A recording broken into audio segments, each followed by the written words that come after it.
Sip. Assalamualaikum. Nah, Waalaikumsalam warahmatullahi wabarakatuh. Ah, Iya, teman-teman juga nunggu Ustadz Wafi. Tuh, udah iya, naik tuh orangnya tuh. Ah, baru selesai, baru selesai. ah. Di mana antum, Tat? Di rumah, di rumah. Oh, di rumah. Ah.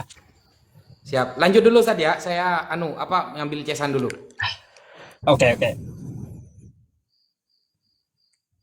Halo, Piro. Halo Pak Ustadz, selamat malam Pak Ustadz. Ya, malam. Gimana kabarnya Pak Ustadz? Iya, open cam dulu lah kau. Baru ngomong. Masa gambar yang ngomong? Oh ya bentar. Iya, berhala kok bisa ngomong. Bentar.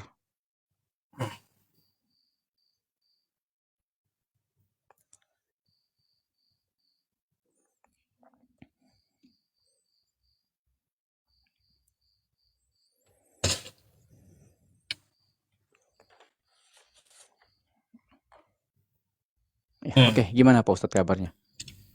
Iya, alhamdulillah baik. Saya juga pakai kacamata nih, bagus nih kayaknya.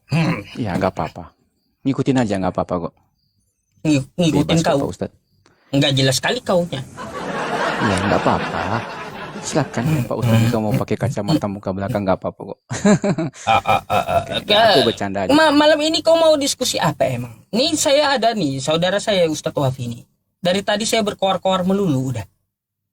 Kok kenapa? Kenapa? Emang nggak bisa sama Pak Ustadz ya? Boleh sama saya. Hmm, Kau mau bahas ya, apa? aku ke tema aja itu loh Pak Ustadz ya. Itu tema keren loh. Anakku adalah Iya. Tuhanku.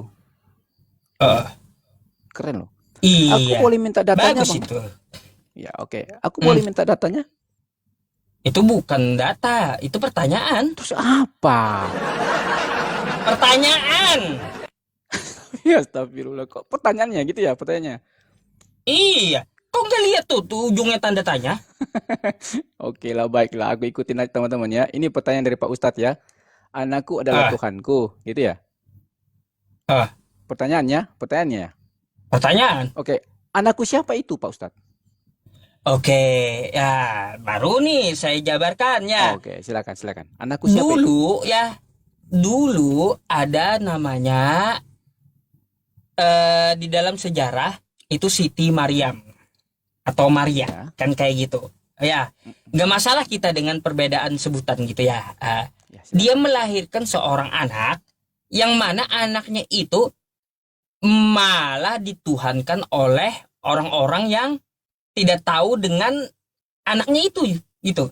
Orang-orang yang nggak dikenal oleh anaknya malah menuhankan dia gitu. Oke. Terus? Eh, Nah, makanya kalau betul itu anak adalah Tuhan, berarti Mm-mm. ibunya melahirkan Tuhan dong. Oh begitu. Oh, Oke, betul jadi nggak? tadi Pak Ustadz dalam konteks judulnya kan bertanya, tapi ternyata Pak Ustadz udah ambil kesimpulan bahwa anak yang dilahirkan ibunya adalah Tuhan, betul? Nah, itu pertanyaannya. Kok jadi pertanyaan lagi? Kirain udah Ya dijawab itu tadi Pak Ustadz. pertanyaannya memang. Ada orang-orang yang menuhankan anak tersebut. Ini narasi, Heeh. titik. Orang-orang ya, Berarti orang-orang ya, ibu, ya orang-orang, orang-orang. ya Oke, orang-orang. Kan global saya sebut. iya betul, Orang-orang orang-orang. menuhankan anak tersebut. Heeh. Habis itu, kalau betul ini anak adalah Tuhan, maka Mm-mm. pertanyaannya berarti betul bahwa ibunya ini melahirkan Tuhannya. Gitu. Ibunya ini melahirkan Tuhannya gitu maksudnya. Eh, Ya di mana datanya ibunya itu adalah melahirkan Tuhannya? itu pertanyaan Ada kok nggak? data. Kok pertanyaan lagi? Balik lagi ke pertanyaannya gimana ini Pak Ustadz? Tadi Pak Ustadz Kau paham nggak udah data dengan pertanyaan udah itu? udah keren loh tadi Pak Ustadz. Udah keren loh Pak Ustadz ngomong tadi Ya kan. iya, Itu makanya kau berarti jawab. ya kan tadi kan Pak Ustadz udah bilang itu berarti ya kan perempuan itu melahirkan anak Tuhannya. Ya kan? Itu kan Pak Iya, Ustadz udah jawab berarti sebenarnya perempuan kan? itu melahirkan Tuhannya. Tanda Iya, tanya. terus Tuh. Bos tanda Gimana tanya lagi ya Bang? jawabannya? Kirain itu udah menjawab tadi Pak Ustadz. Pak Ustadz udah menjawab sebenarnya itu tadi. Apanya menjawab? Nggak ada Tadi menjawab kan Pak saya. Ustadz bilang Kan tadi Pak Ustadz Nggak bilang kan ada saya ibunya menjawab, itu saya berarti. bernarasi, habis itu titik. Nah, maka ada pertanyaan. Berarti ya seorang ibu ini melahirkan Tuhannya sendiri gitu. Ya berarti kan Tanda tanya. kok masih Mm-mm. nggak ada kalimatnya begitu Pak Ustadz. Berarti ibu ini melahirkan Ada. Tuhan anaknya. Nggak ada begitu tandanya. Berarti Pertanyaannya ibu begini, ini mungkin begini melahirkan Pak Ustadz. Tuhannya. Mungkin begini, lebih tepatnya mungkin kalimatnya begini. Apakah benar ibunya melahirkan anak yang adalah Tuhannya? Mungkin seperti itu tepatnya. Apakah? Apakah Ini benar? tapi ini Pak Ustadz ngomong berarti itu udah kesimpulan Pak Ustadz. Berarti ibunya Berarti ini tadi melahirkan kan anak karena Tuhannya. saya punya narasi. Kocak. Ya, tenang Kan aja, Pak sambungannya Ustadz, dengan tenang. narasi tadi. Kalau apakah benar, itu sebuah pertanyaan yang tanpa Itu narasi. betul. Kalau saya Betul. Apakah memasukkan benar? berarti saya berarti punya narasi di belakangnya. Ya berarti itu kan coba gimana Pak Ya Ustadz udah, Wasi? berarti Udah ada ngomong seorang berarti ibu, loh. Berarti ya berarti ada seorang ibu yang melahirkan Tuhannya, betul? oke, begini aja Pak Ustadz, jangan kepanjang kita supaya dapat poinnya begini. Nah, jadi menurut Pak Ustadz, Bunda Maria itu melahirkan seorang Tuhan gitu loh maksudnya. Begitu ya? Nah, Melahirkan dah. Tuhan, ya kan? Seperti Oke. itulah. Supaya jangan kemana-mana lah kita supaya diskusinya. Aku juga nggak lama loh di sini teman-teman. Oke, berarti menurut Pak Ustadz, ini walaupun dalam bentuk pertanyaan, menurut Pak Ustadz, Bunda Maria itu melahirkan Tuhan, gitu aja, ya kan? Ya, oke, aku jawab teman-teman ya. Aku jawab, oke. Di dalam kekristenan jelaskan teman-teman ya, di dalam Injil Lukas 2 ayat 11 dikatakan bahwa hari ini telah lahir bagimu Kristus Tuhan di kota Daud. Ketika malaikat itu menyampaikannya kepada para gembala, ketika gembala itu sedang menjaga kawanan dombanya, memberitakan kepada mereka bahwa hari ini telah lahir bagimu Kristus Tuhan di kota Daud. Artinya memang benar teman-teman ya. Yang dilahirkan oleh Bunda Maria itu, iya betul. Yang dilahirkan oleh Bunda Maria itu adalah Yesus dalam keadaan sebagai manusia yang bergelar Tuhan. Itu jelas Pak Ustadz. Marianya Apalagi, nyembah Pak Ustadz, Yesus. yang ditanya? Gimana Pak Ustadz? Marianya nyembah Yesus enggak? Pastilah dalam keilahiannya, pasti Bunda Maria itu menyembah keilahiannya Yesus. Pasti, nggak mungkin. Anak durhaka emang. Menyembah anak durhaka. Gimana Pak Ustadz? Iya. Nggak ada Masa durhaka, seorang durhaka di situ, anak ya disembah ibunya, itu anak Mana durhaka durhaka di situ? itu. Mana ada durhaka di situ? Nggak ada. Lalalalalalala. Kok gelala Ngapain pula? coba ibu kita sendiri disuruh nyembah anaknya kayak macam mana? Yesus nggak suruh nyembah loh. Yesus nggak suruh nyembah. Yang disembah Bunda Maria itu keilahian Yesus. meskipun gak suruh sembah, kalau ibu kita menyembah anaknya, itu anak durhaka ciri-cirinya. Nggak ada durhaka situ bang. Ustadz, nggak ada. Begini Pak Ustadz ya, intinya begini Pak Ustadz ya, di dalam kekristenan jelas sekali ya, di dalam kitab Kolose pasal 9 ayat 2. Ya ini yang teman-teman harus pahami dulu teman-teman ya, bahwa di dalam kekristenan Yesus itu memiliki dua natur teman-teman ya, natur ilahi dan natur insani. Jelas ya teman-teman ya, kitab Kolose 2 ayat 9 berkata bahwa di dalam Yesus Kristus berdiam secara jasmani ya seluruh kepenuhan kealahan. Artinya teman-teman mau terima atau enggak, ini ranah kekristenan ya teman-teman. Aku jawab teman-teman ya, bahwa ranah kekristenan bahwa memang benar teman-teman, di dalam keyakinan orang Kristen bahwa Yesus itu memiliki dua natur ilahi dan natur insani. Datanya ada di dalam kitab Kolose 2 ayat 9. Izin masuk saya Juga Ustaz. di dalam Injil Yohanes 1 ayat 1 dan Injil Yohanes 1 ayat 14. Begini Itu, Bang. Mas Viro. Oke, gimana? Saya kan Silakan, Bang. suka baca sejarah ya. Saya suka baca sejarah. Jadi Oke, silakan. tentang Yesus Dwi Natur itu baru dinarasikan di dalam perkumpulan para bapak-bapak gereja, atau disebut dengan apa namanya Ustadz? Kalau namanya perkumpulan bapak gereja dulu itu disebut apa namanya, lupa saya. Apa? Penatua. Bukan, perkumpulan untuk menentukan suatu hukum. Kalau di kita kan namanya konsili. Nah, konsili kalau di dalam bahasa kita kan seperti muktamar, ya, muktamar NU, muktamar Muhammadiyah, muktamar para ulama gitu. Kalau di kekristenan kan konsili namanya. Nah, Saya pernah membaca bahwa tentang Duinatur Yesus itu baru ada dan baru ditetapkan itu di dalam Konsili Kalsedon pada abad 451 Masehi, berarti masuknya abad kelima.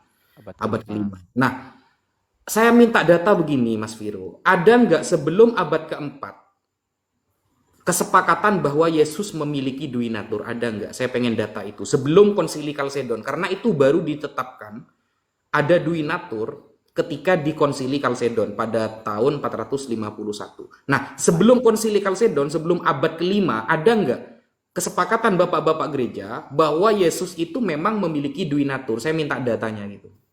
Oke, baik Pak Ustadz Wafi. Aku kasih tahu Pak Ustadz ya. Abang Pak Ustadz itu mau minta data di sebelum abad kelima teman-teman ya. Intinya teman-teman begini.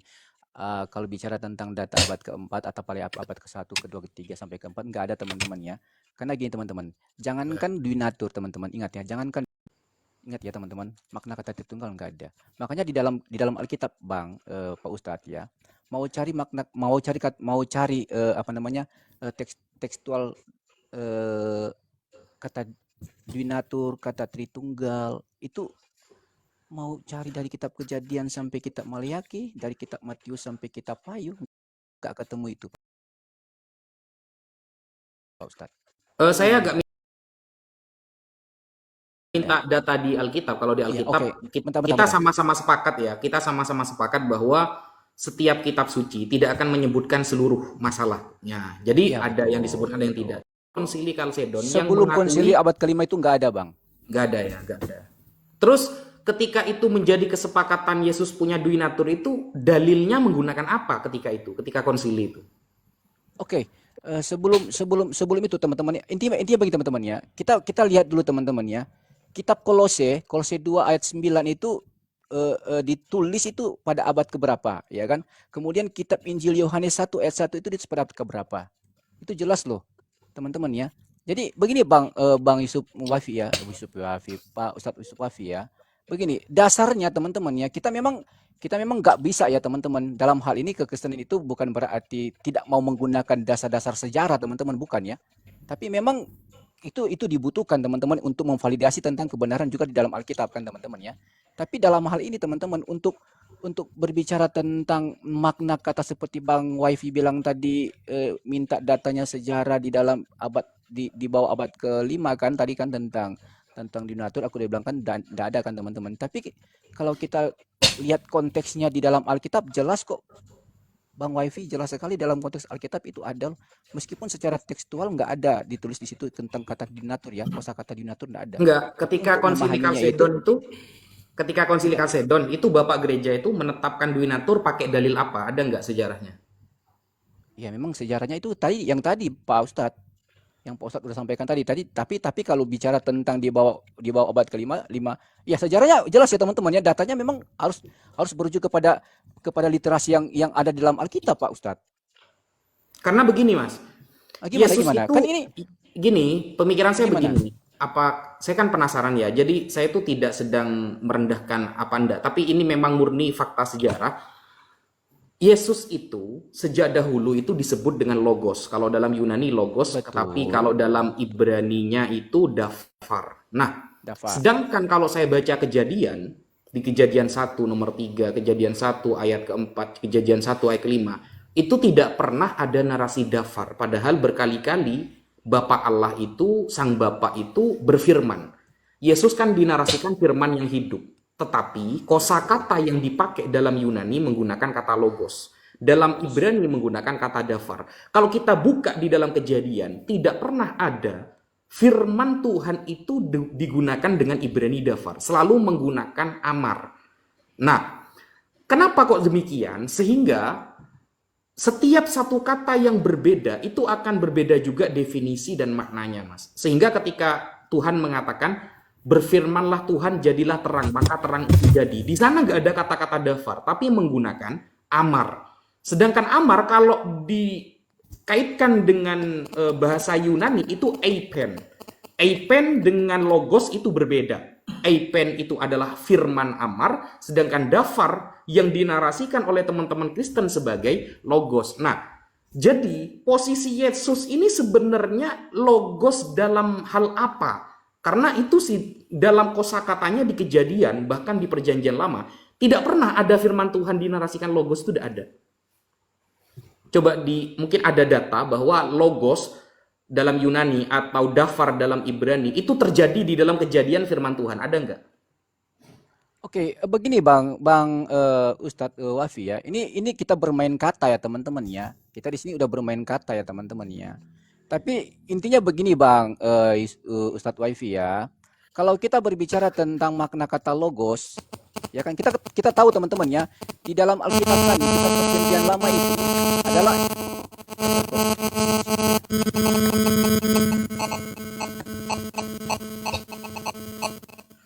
Ustadz Yusuf, Ustadz Yusuf, Hmm. apa namanya itu, berisik ya teman-teman. berisik mic-nya. Oke, lanjut bang. Oke, Ya, begini Pak Ustadz ya, jelas ya teman-teman ya. Di kekristenan jelas teman-teman ya. Di dalam Alkitab itu kan terdiri dari dua bagian teman-teman ya. Kitab Perjanjian Lama dan Kitab Perjanjian Baru. Kita ketahui bersama bahwa Kitab Perjanjian Lama itu sumber literasi yang originalnya adalah bahasa Ibrani. Sementara dalam Kitab Perjanjian Baru sumber literasi yang original teksnya adalah bahasa Yunani, teman-teman ya. Jelas ya. Makanya kalau kita singgung tentang makna kata logos dalam bahasa Yunani, teman-teman ya. Ini persoalannya kita lagi sekali lagi ya kita bermain kata di sini teman-teman ya, berbicara tentang definisi ya teman-teman. Nah, logos ini apa sih maknanya? Apa sih artinya logos ini dalam bahasa Yunani? Benar teman-teman. Ketika teman-teman memahaminya sebagai kata tuan atau kata majikan, benar, nggak salah teman-teman ya. Memang itu nggak salah, benar itu. Dalam original teks bahasa Yunani itu logos itu berbicara tentang tuan atau majikan. Nah, sekarang kita akan lihat teman-teman, apakah logos ini dalam bahasa Yunaninya logos bukan gimana? majikan, logos itu pikiran Tuhan. Bentar bang, bentar. Yang ini yang aku bahas tentang original teksnya dalam bahasa Yunani tentang kata kurios ya teman-teman ya. Sorry. Ya sorry. Bukan Logos kurios. bukan Sorry. Kyrios, saya nggak Ya, bahas Kyrios. logos ya betul. Yang kita bahas ini logos ya. Logos itu adalah bicara tentang apa namanya?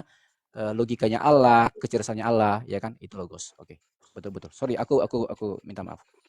Ya benar Pak Ustadz. Itu makanya dikatakan dalam Injil Yohanes 1 ayat 1 bahwa pada mulai adalah firman itu bersama-sama dengan Allah dan firman itu adalah Allah. Jadi firman yang dimaksud di dalam Injil Yohanes 1 ayat 1 itu berbicara tentang apa? Tentang logosnya Allah dalam bahasa original teks dalam bahasa Yunani. Logosnya Allah itu apa? Seperti yang dijelaskan oleh Pak Ustadz Waifi tadi bahwa berbicara tentang kecerdasannya Allah, akalnya Allah, logikanya Allah. Itulah yang berwujud menjadi manusia, logosnya Allah di dalam Injil Yohanes 1 ayat 14. Jadi kalau mungkin Pak Ustadz Waifi mau tanya sama saya tentang pertanyaan tadi kaitannya dengan perjanjian lama, dafar itu dengan logos itu kayaknya nggak nyambung kan seperti itu. Tapi intinya begini Pak Ustadz ya, seperti saya bilang tadi bahwa dalam perjanjian lama itu menggunakan bahasa original teks asli Ibrani, dalam perjanjian baru menggunakan bahasa teks originalnya adalah Yunani, maka makna kata logos itu benar apa yang dikatakan oleh Pak Ustadz Ustadz Waifi bahwa itu merujuk kepada kecerdasannya Allah, logikanya Allah, kepandaiannya Allah, pikirannya Allah. Itu Pak Ustadz. Bukan firman kan berarti kan? Ya, firman itu dalam arti ini bukan kita tidak berbicara firman sebuah perkataan yang enggak teman-teman ya. Pengertian dari Yohanes 1 ayat 1 itu ya teman-teman ya. Dan Yohanes 1 ayat 14 itu enggak berujuk kepada sebuah makna perkataan Allah atau kalamnya Allah, enggak. Ya, berarti sama nggak logos dengan amar atau dafar? Dafar dengan amar, logos dengan eipen sama nggak dengan perjanjian lama itu? Itu bisa aja ya, bisa aja itu satu pemahaman yang sama, bisa aja tergantung rujukannya kemana bang. Ada datanya? Makanya aku bilang itu bisa aja sama tergantung pada rujukannya. Contoh misalnya teman-teman ya, di dalam Kejadian 1 ayat 1, Kejadian 1 ayat 2, apalagi Kejadian 1 ayat 3, ya kan? Pada mulanya adalah pada mulanya Allah menciptakan langit dan bumi. Bumi belum berbentuk, kosong dan gelap gulita, menutupi samudra raya, dan roh Allah melayang-layang di atas permukaan air, dan berfirmanlah Allah. Nah, di situ ada kata berfirman kan. Mungkin buat teman-teman sekali lagi ya, mungkin buat teman-teman itu kata berfirmanlah Allah itu berbicara tentang perkataan-perkataan Allah, ya kan? Seperti itu. Tapi dalam pemahaman dalam konteks kekristenan, berfirmanlah itu menyangkut pada makna kata firman. Karena di situ ada kata dasar firman-Nya. Nah, kalau kita tarik bahasa aslinya, memang teman-teman dalam bahasa Ibrani dan terus kita terjemahkan ke dalam bahasa Yunani, itu merujuk kepada makna kata logos tadi itu, Bang. Oh enggak, Akalnya Allah, pikirannya Allah, logikanya firman Allah, itu berbicara. firman yang Bentar, di bentar, Bang, bentar. Kejadian, Bang, Ya, bentar dulu, Bang. itu bukan logos, bukan. Itu kalau Ya, bentar dulu, Bang. diyunanikan eipen, eipen. Bentar dulu, Bang, bentar dulu, Bang. Mm-mm. Nah, itu berbicara tentang situ. Karena begini, Bang. Karena dalam kekesanan jelas sekali, teman-teman. Karena dalam kitab Kejadian 1 ayat 1, 2 dan 3 itu berujuk kepada pemahaman tentang makna kata Tritunggal sebenarnya di situ, teman-teman ya. Sekali lagi ya. Dalam Kejadian 1 ayat 1, 2 dan 3 itu berujuk kepada makna kata Tritunggal. Jadi sejak awal mula penciptaan itu makna kata Tritunggal itu udah tersemat di situ, teman-teman. Udah tersemat di situ. Makna kata Tritunggal ya. Jadi ada Allah yang adalah Bapa, ada Roh Kudus yang melayang-layang, ada firman di situ. Jadi jelas sekali. Nah, firman itu berbicara tentang siapa, Bang? Firman itu berbicara tentang Yesus. Berbicara tentang keberadaan Yesus yang belum menjadi manusia, teman-teman ya. Karena dalam keilahiannya dia, hakikat keilahiannya dia. Nah, udah berbicara situ, Bang, tentang makna kata Tritunggal. Jadi ya oke, terserah Abang itu memaknai seperti itu, tapi dalam iman kekesanan jelas sekali itu berujuk kepada Yesus di dalam makna ayatnya yang ketiga dalam Kejadian 1 ayat 3. Merujuk kepada Yesus, seharusnya Iya, Bang. kosakatanya sama, menggunakan kosakata yang berbeda. Jadi Yesus ini sebenarnya memang bukan firman kalau dijatuhkan ke ayat-ayat yang ada di Kejadian. Karena ayat-ayat di Kejadian tidak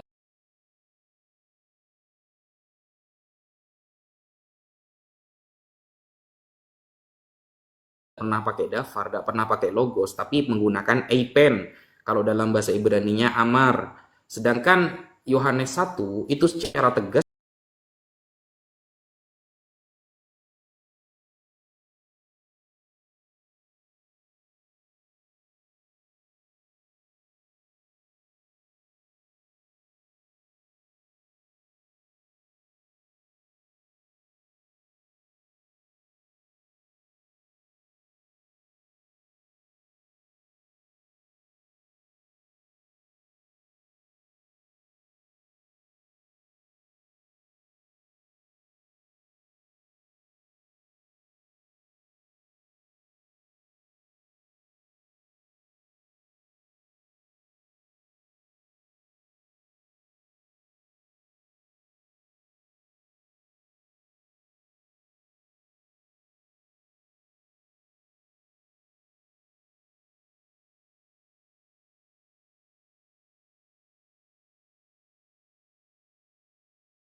itu menggunakan kata logos.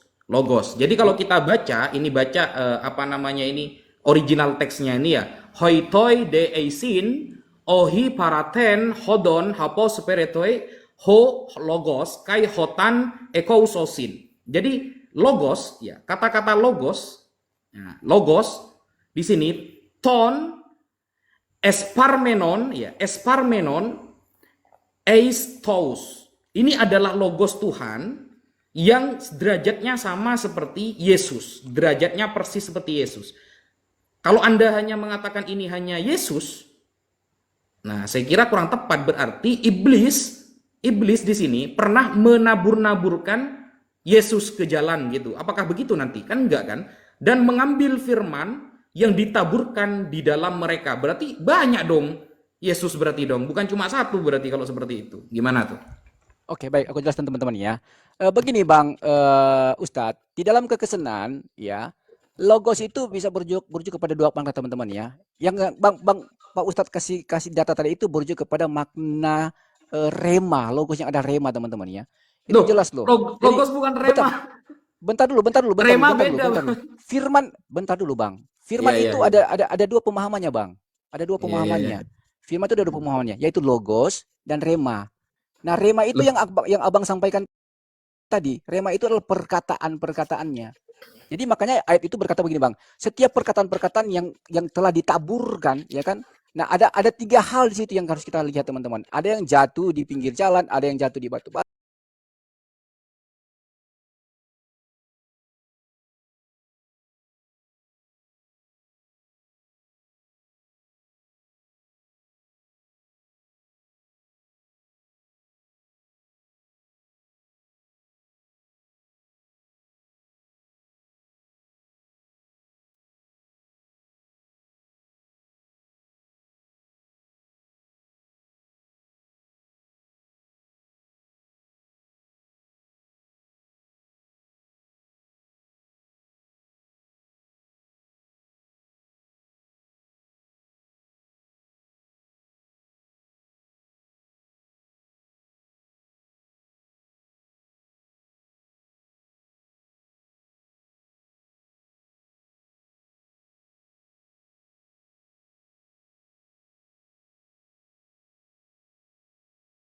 mana datanya mana? Bentar, Bang. Bentar. Jadi rema itu berbicara tentang perkataannya Allah dan logos itu berbicara tentang kecerdasannya Allah. Nah, ini dua hal yang berbeda, Bang. Tapi memiliki satu hakikat, yaitu ya hakikatnya Allah. Yang namanya perkataan Allah pasti Allah. Ya kan? Yang namanya logikanya Allah, yang namanya kecerdasannya Allah pasti Allah. Itu Bang. Itu aja yang Iya. apa namanya Datanya, perlu teman-teman ketahui ya teman-teman. Ya makanya ketika datanya. Pak Ustadz Wifi bilang sama saya, apakah logos itu hanya diperuntukkan atau dirujukan kepada Yesus? Yes. Itu enggak keliru, Panik enggak dia. salah. Datanya Panik mana? dia. Datanya Oke, bentar ya teman-teman ya. Oke, bentar. Aku Datanya datanya mana? ya teman-teman ya. Data bahwa Oke, bentar. Markus 4 nomor 15 itu maksudnya kepada rema. Datanya mana? Karena rema Oke, baik. beda jauh Aku nanti. buka ya teman-teman ya. Aku nggak kemana-mana aja lah. Aku nggak kemana-mana aja lah. Lukas berapa tadi Pak Ustadz? Bukan Lukas, Lukas, Markus. Markus ya. Bentar. Hmm. Bentar.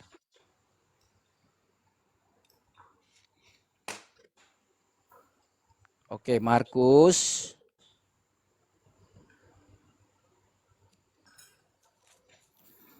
Oke, Markus berapa tadi Pak Ustadz? Izin ya Pak Ustadz ya. Markus pasal 4 ayat 15. Pasal 4 ayat 15. Oke. Aku baca teman-teman ya. Perumpamaan tentang seorang penabur. Oke, ayat 14. Penabur itu menaburkan firman. Ingat ya. Penabur itu Ya, menaburkan firman. coba baca original teksnya, Bang, biar kita Bentar, Bang. tahu itu bukan memra gitu. Ini Bang, sebenarnya begini teman-teman ya, ketika kita berdiskusi teman-teman ya, ini yang sering kali menjadi landasan teman-teman berdiskusi sama orang Kristen itu minta original teks, ya kan? Enggak, Pastilah. maksudnya kan Bentar, tadi ya, bentar Anda dulu, Bang, bentar. mengatakan Ya bentar dulu Bang. logos yang dimaksud di ayat ini itu memra. Enggak, Itu coba baca original teksnya enggak, gitu. enggak, bentar dulu Bang. Ini Bang, ini yang menjadi seringkali yang menjadi standar buat teman-teman Islam kan, ketika berdiskusi sama teman-teman Kristen kan, yang menjadi standar kali itu original teks loh, ya kan? Nah, ini yang seringkali dalam perdiskusian yang seringkali menjadi satu hambatan ya teman-teman ya. Karena apa? Gini teman-teman. Karena Alkitab kami Bang, jelas ya, Alkitab kami itu enggak pernah kami ragukan loh. Enggak pernah kami ragukan bahwa Alkitab kami ini bertentangan dengan original teks loh. Ya, Makanya enggak apa-apa. Itu kan begini keimanan. Bang Wifi, izin Bang Wifi ya. Aku Enggak kalau apa-apa. diskusi Bang Wifi, aku kalau diskusi sama siapapun teman-teman, sama siapapun, aku nggak pernah keluar untuk menjawab setiap pertanyaan-pertanyaan teman-teman, aku nggak pernah keluar dari literasi-literasi yang ada di dalam Alkitab. Ya, coba Karena apa? ditunjukin ke layar datanya. Oke, Bahwa baik. logos di sini maksudnya memra. Gimana? Oke, bentar. Aku tunjukin ya. Ya. Karena kalau mau baca ini Bang panjang sih sebenarnya teman-teman ya. Aku balikan kamera, aku tunjukin.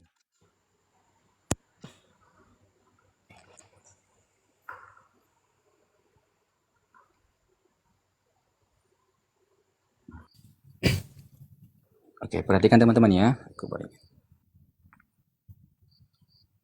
Oke. Ini jelas teman-teman ya. Ini berbicara tentang perumpamaan tentang seorang penabur. Jadi jelas ya teman-teman ya. Oke. Sekarang yang ditanyakan oleh Pak Ustadz ya, Ustadz Wafi ini ayat 14-nya. Ya kan? Ketutup ini teman-teman. Ayat 14 Pak Ustadz. Oke. Penabur itu menaburkan firman. Orang-orang yang di pinggir jalan tempat firman itu ditaburkan, lalu mereka mendengar firman. Ingat ya sekali lagi ya, mendengar firman. Nah, sekarang orang yang mendengar firman itu gimana, Bang? Apakah mendengar coba Pak Ustadz kasih pemahaman sama saya. Mendengar firman itu apa? Mendengar firman ini apa sebenarnya? Arti mendengar firman. Apakah bukan mendengar perkataan atau gimana menurut Pak Ustadz? Coba. Ya, Ini mendengar loh. perkataan. Mendengar firman. Iya kan? Mendengar firman loh. Memranya mana memranya? Nah, bentar Pak Ustadz. Ini kan Rema.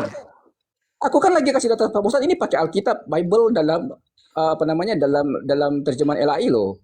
Iya, Makanya aku iyalah kan yang udah bilang sampean pakai majalah siapa ya? Pakai Bible lah. Maksudnya itu ya, ini lagi aku pakai Anda Alkitab saya. mengatakan firman itu memra itu mana di sana? Mana data yang Ini gitu? firman yang merujuk bukan firman yang merujuk kepada perkataan, yaitu remanya. Ini loh. Perkataannya.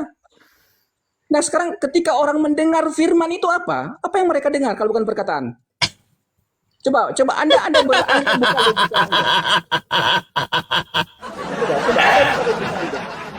Saya kira gini loh Bang. Gini, maksudnya kita pakai original teks, pakai original teksnya ini ya. Di sana menggunakan kata logos loh Bang, bukan memra. Ya bentar dulu dong. Ini lagi. Makanya begini teman-teman. Ya makanya ketika diskusi sama kalian, kenapa sih kalian itu nggak mau mengakui dalam Alkitab kami yang telah diterjemahkan ini loh? Kenapa? Apa alasannya? Masalahnya di situ? Enggak, karena gini Bang. Indonesia itu, kosakata Indonesia itu lebih sedikit daripada kosakata orang-orang Timur Tengah, daripada kosakata Yunani. Itu Indonesia lebih sedikit Bang, sehingga menentukan firman ini bermakna rema atau logos atau dafar, itu kita harus merujuk kepada teks aslinya dulu. Ternyata setelah kita melihat teks aslinya, ayatnya itu menggunakan logos, bukan memra, bukan eipen. Kalau pakai Yunani seharusnya, kalau ini memra, di sini di Yunaninya seharusnya tertulis eipen Bang, bukan logos gitu loh. Begini aja. Oke. Sekarang Pak Ustadz coba pahami ini mendengar firman ini apa? Ini loh, mendengar firman ini apa? Iya, kita tahu Bang, kita tahu.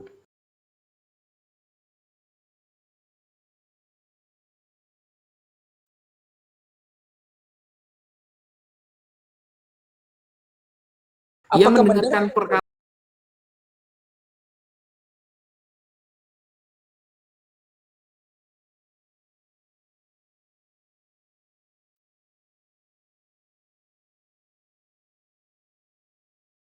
Karena memranya gitu loh. Izin Pak Ustadz ya. Makanya aku bilang, kalau aku nggak mau percaya dengan data dalam Alkitab ini, ya kan? Kalau aku ragu dengan data Alkitab ini, ya kan? Bagaimana mungkin aku bisa kasih data ini kalau aku ragu dengan perkataan ini loh? Saya kira Anda akan menunjukkan data bahwa yang dimaksud dalam Markus 4 nomor 15 firman itu adalah memra. Ada datanya. Kalau cuma data seperti itu, kita bisa sama-sama buka semua, Bang, gitu loh. Bang, begini Bang, logikanya Bang Ustadz, izinnya Bang Ustadz ya, aku izinnya. Logikanya Pak Ustadz begini Pak Ustadz. Ini data kami loh, referensi kami yang valid ini loh. Ini data kami loh. Untuk menjawab kalian itu dengan data ini aku rasa udah cukup untuk menjelaskan sama kalian loh. Aku rasa Karena jelas sekali kok. Ini udah jelas sekali kok di sini. Aduh, gimana sih teman-teman? Ini mau minta apa lagi di sini? Ya, nggak apa-apa. Ini mendengar firman kok. Iya, nggak apa-apa lah, nggak apa-apa. Iya, ya anggaplah gitu, nggak apa-apa. Tapi memang mendengar kok. Ini bukan melihat. Iya, iya, iya, iya. Mendengar.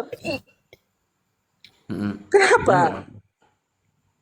Ya nggak apa-apa kalau memang itu Anda anggap data yang akurat, yang keren, ya sudah. Nggak apa-apa. Makanya begini teman-teman. Tadi kan kita bahas sebenarnya tentang apa yang diisukan oleh Pak Ustadz Yusuf PI kan tadi ya.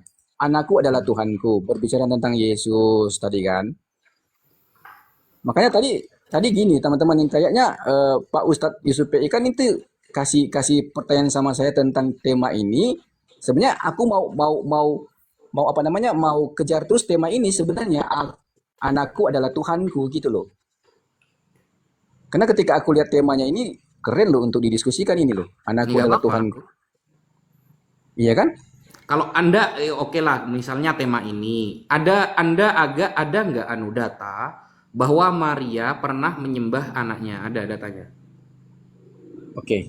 Aku kasih lihat teman-teman ya. Anda bicara tentang secara eksplisit Maria menyembah Tuhan atau menyembah anaknya, nggak ada. Anda mau cari di dalam Nggak ada ya. Tidak ada, nggak ada memang.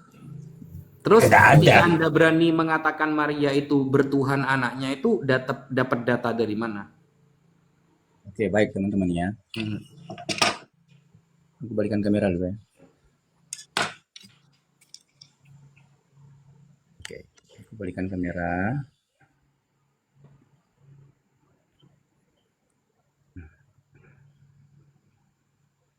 Bentar ya teman-teman. Oke. Sekarang teman-teman, ketika Pak Ustadz Wafi bertanya kan teman-teman, adakah datanya secara eksplisit Bunda Maria itu menyembah Yesus? Ya kan? Secara eksplisit aku bilang nggak ada. Nggak ada datanya di dalam Alkitab kami Bunda Maria itu menyembah Yesus. Nggak ada. Tapi kalau kita berbicara tentang apakah Bunda Maria tahu Yesus itu adalah Allah, Yesus adalah Tuhan? Ya kan? Ada. Datanya ada di dalam kitab Lukas, dikatakan begini Bang. Dalilnya begini. Ketika Bunda Maria berkunjung ke saudaranya Elizabeth, ya kan? Ketika Bunda Maria berkunjung ke saudaranya Elizabeth, ketika Elizabeth ketemu dengan Bunda Maria, Elizabeth dipenuhkan dengan kuasa Roh Kudus. Ya kan? Dipenuhkan dengan kuasa Roh Kudus, bahkan anak yang di dalam kandungannya Elizabeth itu sambil bergerak.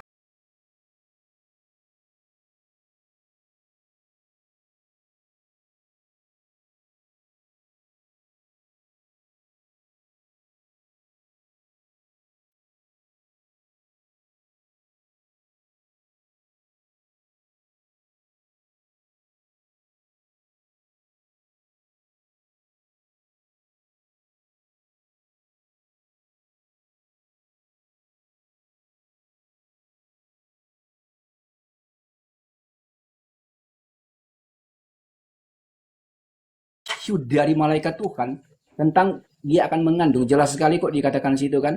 Engkau akan mengandung dalam Injil Matius, Injil Lukas juga di dalilnya ada di situ loh. Injil Matius 2 dan Injil Lukas 1 juga ada jelas sekali tentang kelahiran Tuhan Yesus ya teman-teman ya. Bunda Maria, engkau akan mengandung dan akan melahirkan seorang anak laki-laki. Dan engkau akan menamai dia Yesus. Sebab anak yang di dalam kandunganmu itu adalah berasal dari Roh Kudus. Dan dia akan disebut sebagai anak Allah yang maha tinggi. Artinya apa, Bang? Artinya dari perkataan daripada malaikat itu memang enggak langsung secara eksplisit bahwa anak yang kau kandung itu adalah Tuhan, enggak ya teman-teman ya? Enggak. Malaikat enggak nyampaikan itu kepada Bunda Maria. Anak yang di dalam kandunganmu itu adalah Tuhan, enggak. Tetapi ketika makna bicara tentang anak Allah yang maha tinggi, anak Allah yang tunggal, itu udah merujuk kepada siapa sebenarnya teman-teman? Iya kan? Oke, berarti Roh Kudus, roh Intinya begini Pak Ustadz ya, kalau ditanya tentang data di dalam Alkitab, apakah ada secara eksplisit Bunda Maria menyembah Yesus? Tidak ada. Tidak ada ya teman-teman ya. Tapi apakah ada data di dalam Alkitab bahwa Bunda Maria tahu yang dikandungnya itu adalah Tuhan? Ada. Seperti yang saya sampaikan tadi. bukan Tuhan, tapi Roh Kudus gitu. Gimana Bang? Bukan Tuhan, Roh Kudus yang dikandung dari Roh Kudus gitu. Ya, dikandung dari Roh Kudus. Tapi Nah, apakah oke, kita kunci itu ya, kita kunci. apakah Bunda Berarti Maria itu tahu bahwa yang dikandung itu adalah yang berasal dari Roh Kudus itu adalah Tuhan? Dia tahu dari apa? Dari pengakuan daripada si Elizabeth tadi. oke, kita kunci kalimatnya. Kita kunci kalimatnya. Berarti Bunda Maria tahu, ya. Bunda Maria tahu bahwa yang ada di dalam kandungannya itu berasal dari Roh Kudus. Begitu ya? Betul. Nah, pertanyaannya begini, Bang. Saya tahu bahwa Yesus, Bunda Maria, Elizabeth, dan saat itu adalah orang-orang Yahudi yang mengikuti syariat Nabi Musa. Kan waktu itu kan mengikuti syariat atau aturan Taurat. Nah, saya minta data, Mas, bahwa Roh Kudus itu adalah Tuhan. Ada nggak di Taurat? Di pemahaman Yahudi bahwa Roh Kudus itu adalah Tuhan. Di dalam Taurat ya? Di dalam Ikan Perjanjian Baru. gini, Bunda Maria orang Yahudi, Yesus orang Yahudi, Elizabeth hidup di aturan Musa. Nah, pernah nggak Musa menerangkan bahwa Roh Kudus itu Tuhan gitu loh? Nggak pernah, nggak ada. Nggak ada. Pernah Musa itu adalah Allah. Nggak pernah. Nggak Nggak ada ada. literasi. Terus Ya, nggak ada literasi. Memang nggak ada, Bang. Nggak ada di situ. Musa sedang menjelaskan Roh Kudus itu adalah Allah. Nggak ada. nggak ada. Terus sejak kapan Roh Kudus itu dinarasikan sebagai Allah? Sejak kapan? Oke, kalau Anda bicara tentang sejak kapan Roh Kudus itu dinarasikan sebagai Allah itu dalam Perjanjian Baru, Bang.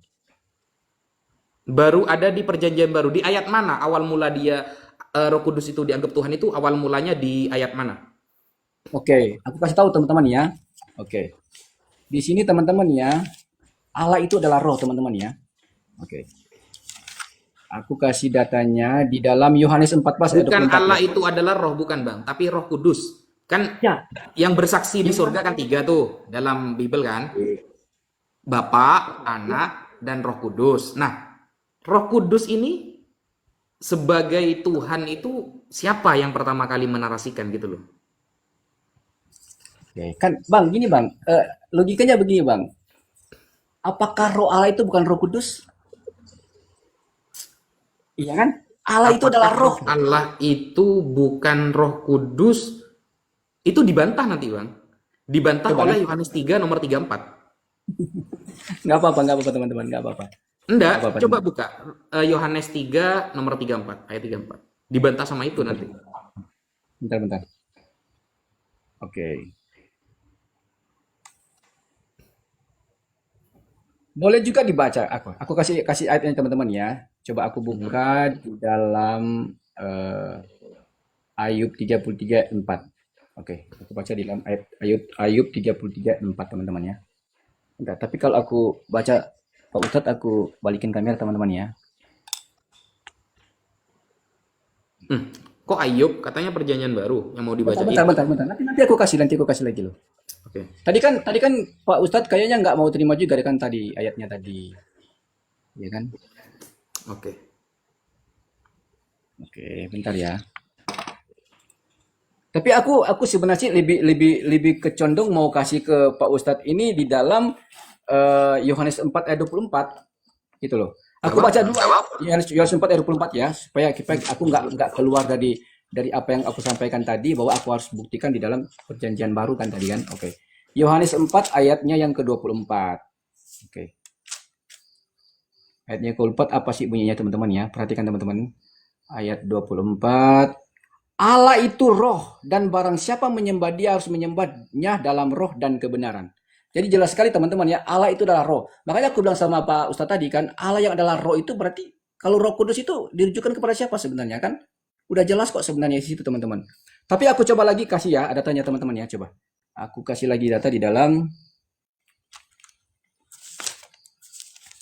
Oke, 1 Korintus 3 ayat 17. Bentar ya.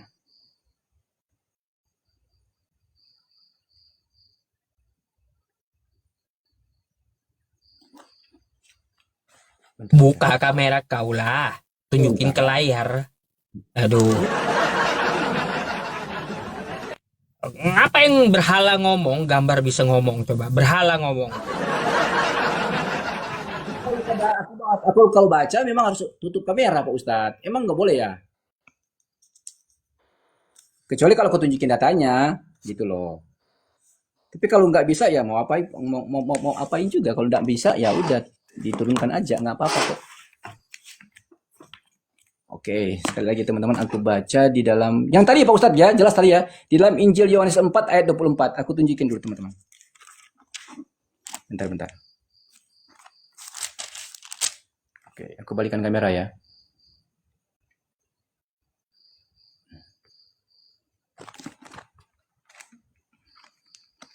Ayatnya yang ke-24.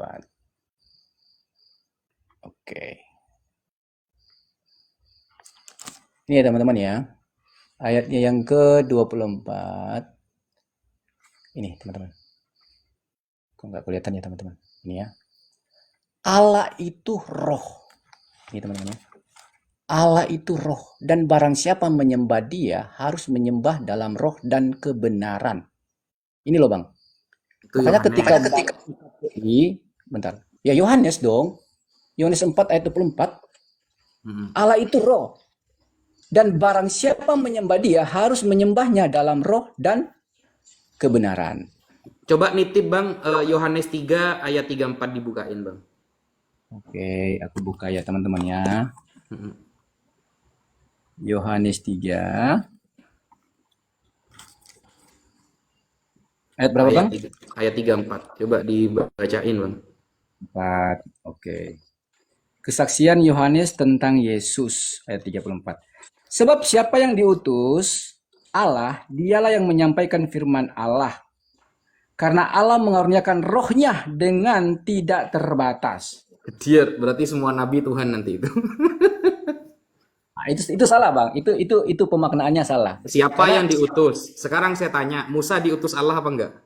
betul diutus Allah. Iya, dapat Roh Kudus juga. Berarti Tuhan juga gitu. Arti makna dari kata mendapat Roh Kudus itu Bang, mendapatkan sesuatu yang lebih dari sekali lagi ya, yang lebih dari manusia biasa loh. Ya, Gitu loh. setiap Artinya, ya, itu setiap kata-katanya ya. Jadi setiap yang diutus Allah, dialah yang menyampaikan firman Allah, karena Allah akan memberikan rohnya dengan tidak terbatas. Jadi roh ya, Allah itu banyak, gitu loh.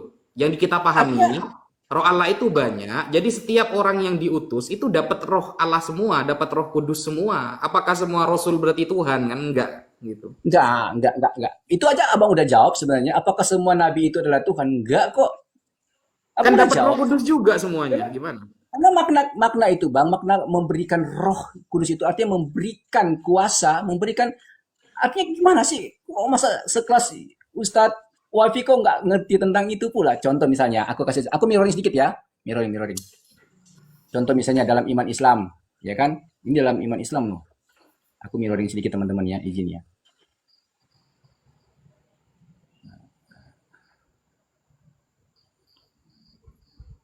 Kata-katanya setiap loh, setiap yang diutus loh. Yang diutus berarti banyak. Ada Elia, ada Betul. Yesaya, ada Musa. Setiap yang diutus akan memperoleh kuasa Roh Kudus, memperoleh kuasa Roh, diberikan Roh, artinya diberikan kuasa, diberikan petunjuk, diberikan karunia. Yesus Itu berbicara diberikan kuasa apa punya kuasa sendiri? Oke, baik. Kalau berbicara tentang Yesus, Bang, kalau berbicara tentang Yesus, karena dia itu adalah Allah. Enggak, Yohanes dia 2 diberi itu kuasa atau punya kuasa sendiri. Oke, Yesus itu teman-teman ya, dalam perjanjian baru yang adalah Allah, teman-teman, banyak sekali literasi dalam kitab. Yesus berkata, ya kan, segala kuasa yang ada padaku itu pemberian dari Tuhan, pemberian dari Nah, Bapa. dikasih juga kan? Betul Bukan dikasih punya dia kok, sendiri kan, dikasih. dikasih semua. Betul, Bapak yang kasih sama dia, Bapak yang kasih sama dia. Sama berarti. Utusan yang Ya, lain betul, juga Bang. dikasih kan? Beda Bang, Bapak yang kasih sama dia, Kenapa tapi kok berbicara beda? Kok sama-sama kalau kita dikasih? berbicara Yesus, bentar, kalau kita berbicara Yesus, jelas sekali kok. Yesus itu adalah Allah itu sendiri. Enggak, aku share kuasa itu dikasih apa punya sendiri kan Ini. gitu kan? makanya dengar Bang. Makanya begini Bang, untuk memahami Yesus seperti ini Bang. Kenapa Yesus berkata bahwa segala kuasa ya kan telah diberikan kepadaku. Siapa yang kasih? Bapa yang beri kasih. Ya kan? Kekuatan Makanya Musa dikasih, kekuatan Benar, Musa itu Bang. dari Musa apa dikasih Bapa Allah? dikasih Tuhan. Dikasih Tuhan juga. Betul. Ya makanya berbeda Bang antara kita memahami Musa dengan Yesus sangat berbeda. Itu sangat berbeda. Karena Yesus itu Kan adalah Allah sama-sama itu dikasih, Bang. Aku kasih tahu sama kamu. Begini bang, perbedaannya begini bang. Aku kasih analogi teman-teman ya. Oke.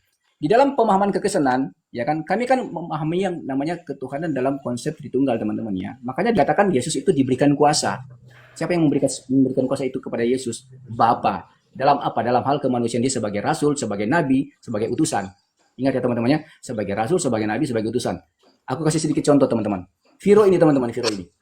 Ini aku kasih contoh teman-teman. Viro, ya kan? Di dalam Viro ini ada sang sumber do. Ada sesuatu yang memberikan Viro perintah dan memberikan Viro sesuatu untuk supaya Viro ini bisa bergerak, bisa kemana-mana, bisa ngomong, ya kan? Siapa itu? Otak Viro, ya kan? Otak Viro itu memerintahkan tangan Viro terangkat, ya pasti terangkat, ya kan? Otak saya memerintahkan tangan saya terangkat, tangan ini nggak bisa terangkat kalau tidak ada perintah dari atau tidak diberikan oleh otak saya untuk memerintahkan tangan ini terangkat, gitu loh. Pemahaman makna kata Tritunggal dalam konsep Tritunggal dalam kekristenan jelas sekali abangku.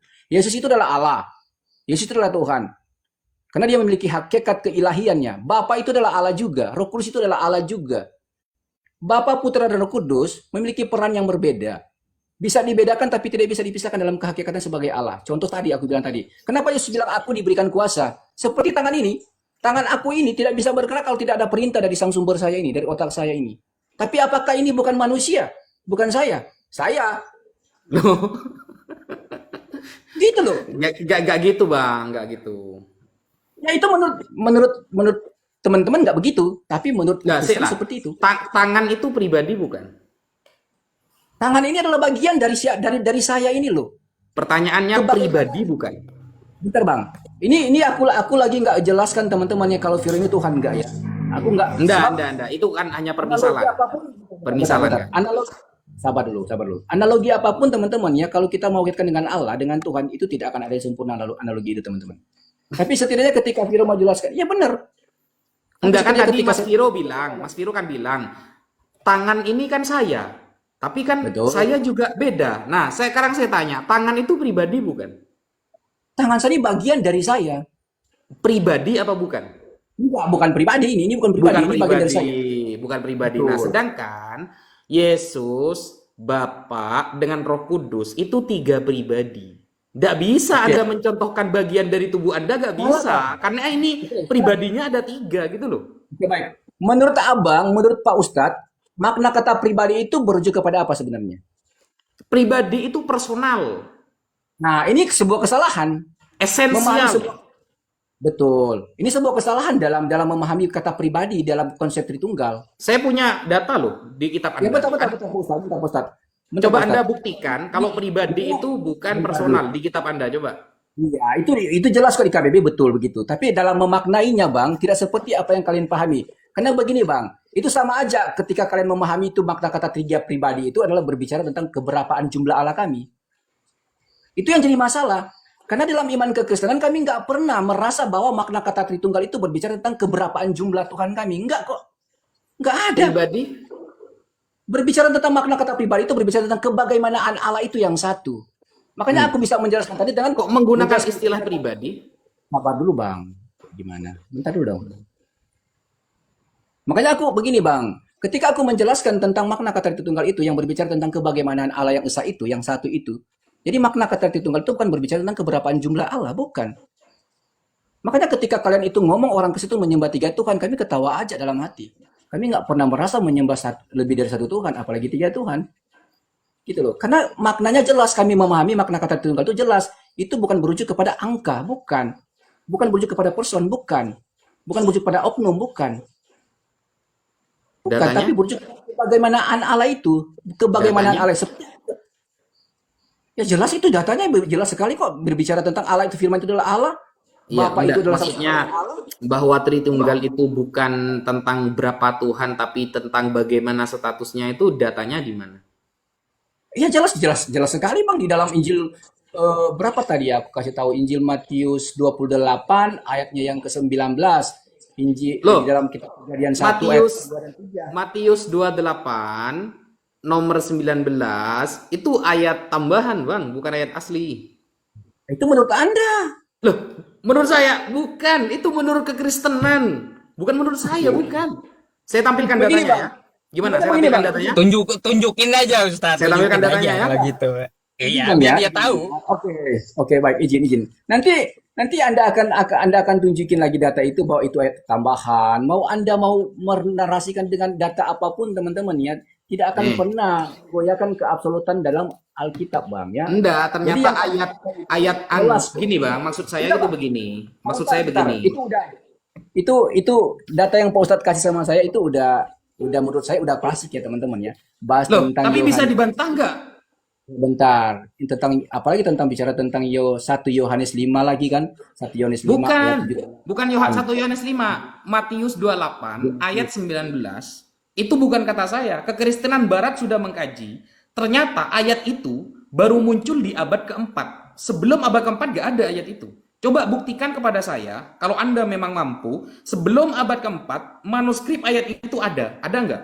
Bukan kata saya ya, tapi kata kekristenan di barat, setelah dikaji, ternyata ayat Tritunggal yang menjadi ujung tombak ajaran kekristenan itu ayat palsu. Bukan kata saya, Bang.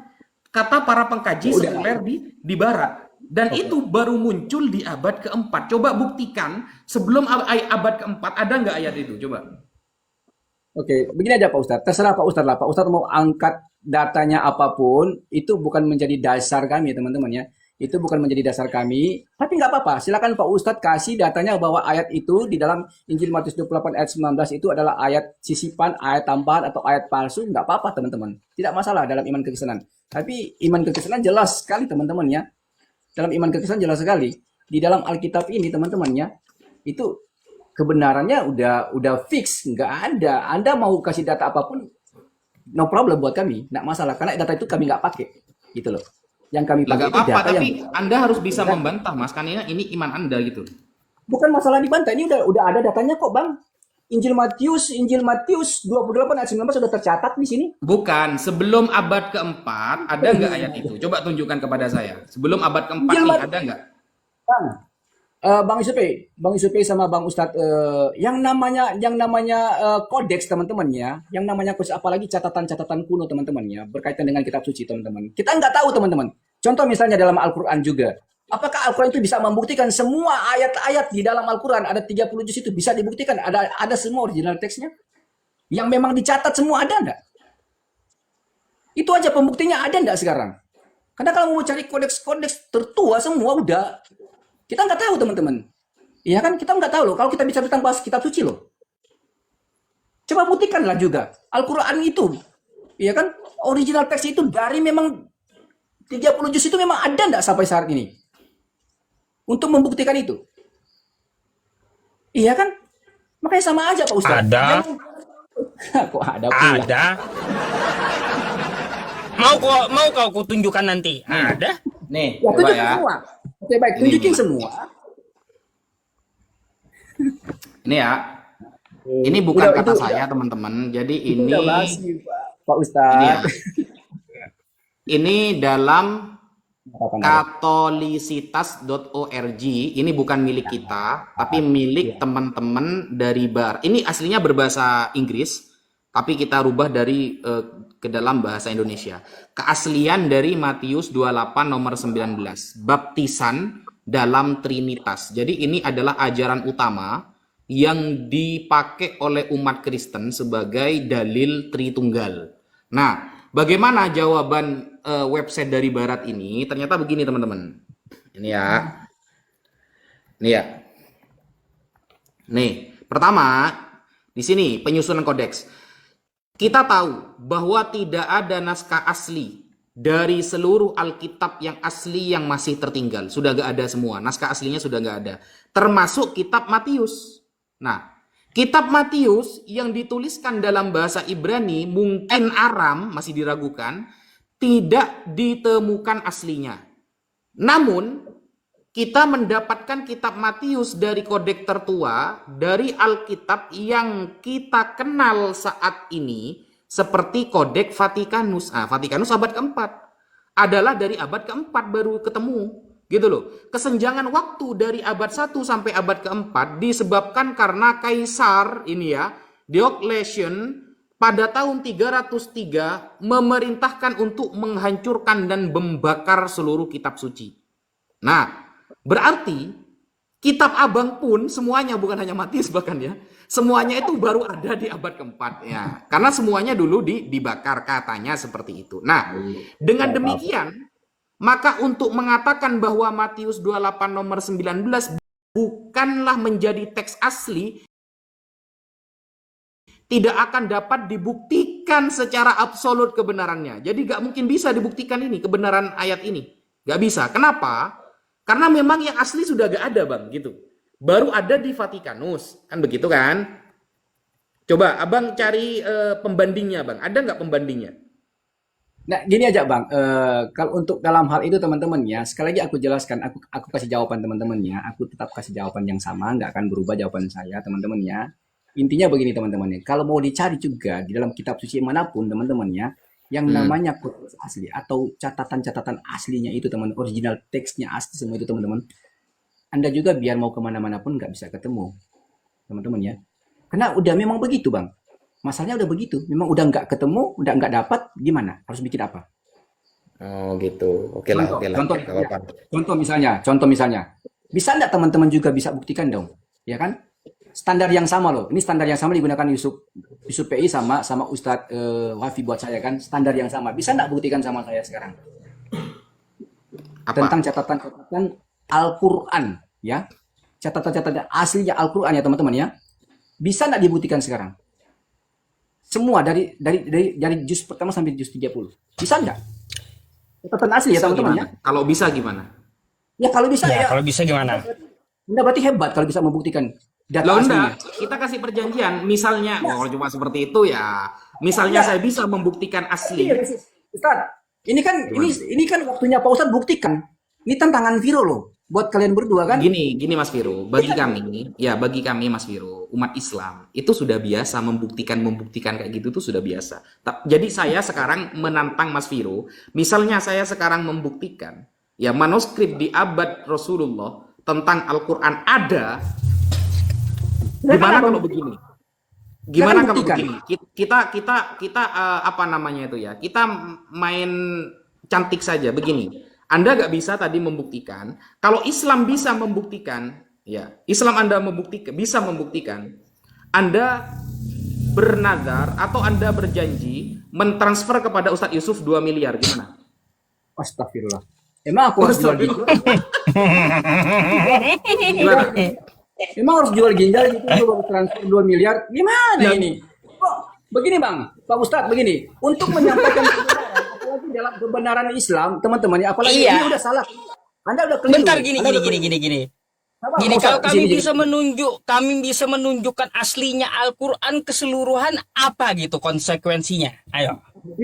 Pak Ustadz, Pak Ustadz, ini sebuah kebenaran bukan dipertaruhkan loh, bukan diperjualbelikan loh. Ingat ya, enggak, saya tidak kebenaran sedang memperjualbelikan. Saya hanya ingin menunjukkan bahwa Islam itu bisa membuktikan semuanya gitu loh. gimana sih? Terbukti loh, Ustadz Wifi udah ngomong tadi loh, ditransfer 2 miliar loh sama Ustadz PI, gimana ceritanya ini? Iya, Ini untuk perjuangan agama lah, karena beliau punya yayasan begitu loh. kebenaran, masa kebenaran di dalam sebuah ajaran Islam itu harus seperti itu Karena ya? ini mahal, Bang. Ini mahal. Kenapa saya katakan mahal? Begini, Bang. Aduh. Sebuah kitab suci, ketika tidak bisa dibuktikan keasliannya, itu bisa meruntuhkan paham semuanya gitu loh, Bang. Oke, sekarang aku tanya sama Pak Ustadz lah. Kitab suci Al-Quran pertama-tama ditulis di mana? Di Mekah lah. Masa di Oke. Sunda, di Madura? Dengan Nggak mungkin. media apa? Dengan media apa ditulis? Dengan media apa ditulis? Dengan media apa? Apanya dengan media apa? Kan ada sekretaris. Nggak ngerti kayaknya maksudnya ini. Ya sekretaris menulis, tapi dengan menggunakan media apa? Ya banyak lah, ada perpah, Bahan apa tuh, Bang? kurma, ada batu, buktikan yang seperti ada itu, yang kurma kulit itu ada nggak sekarang? unta, kan begitu. Yang kulit unta, kulit kurma sekarang buktikan sekarang ada enggak? Kalau ada gimana? Ya silakan buktikan. Itu aja kok. Nih kalau cuma seperti itu ya, Astaga. Bang. Gimana Pak Ustadz ini? Saya akan membuktikan itu. Harus Satu, buktikan dong sekarang. ya Coba. gini bang. Saya membuktikan itu kepada Mas Viro yang dari tadi gak jawab pakai data sama sekali. Dari tadi Ini apa Pak Ustadz? saya minta data Apa ini nggak dong? ada. Ya kalau cuma seperti itu saya ada Quran yang zaman sekarang bang. Saya ada.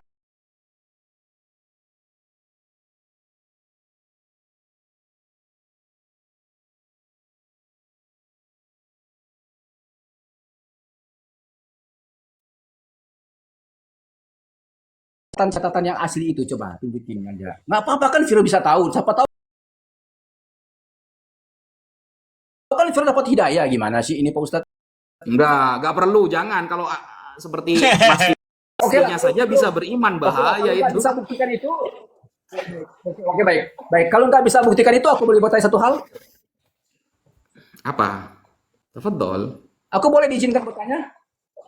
Karena gini, Bang. Oke, silakan. Oke, aku bertanya ya teman-teman ya. Oke. Kita membuktikan Al-Quran yang asli itu bukan di live ini saja. Jadi kita sudah sering ngobrol Udah, seperti tinggalkan ini, itu, sudah sering. udah, Jadi Baik, Abang, kalau Mas Viro, kalau lihat di YouTube kita ya, YouTube kita perdebatan selama 5 tahun, itu kita sering menunjukkan manuskrip itu, Bang. Gitu loh. Jadi sepertinya Mas Viro ini pemain Oke, baru jelas. kayaknya. Oke, tinggalkan itu Pak Ustadz, tinggalkan itu.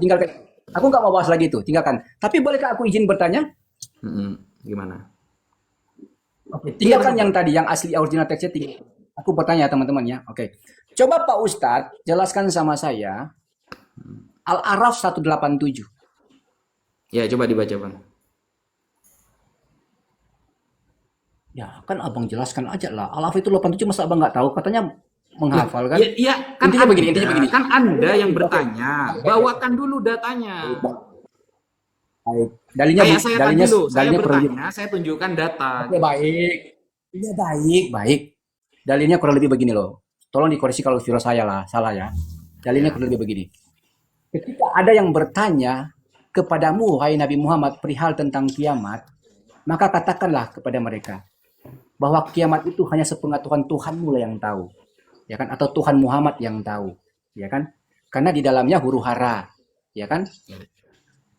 Bahkan sampai 2 kali loh Allah itu memberitakan kepada Nabi Muhammad, katakanlah kepada mereka bahwa perihal tentang kiamat itu hanya sepengetahuan Allah yang tahu, ya kan?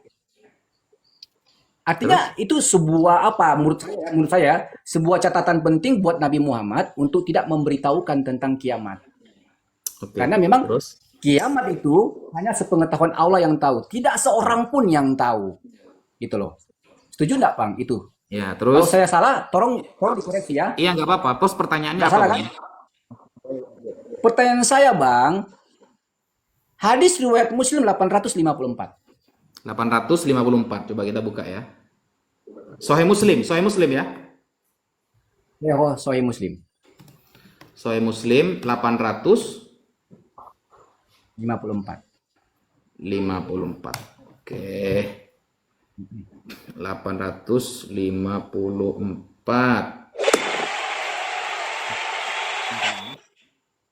Oke, terus gimana? Ya, Pak Ustadz langsung jelaskan aja dulu lah itu ya. Sahih Muslim 854. Iya, terus?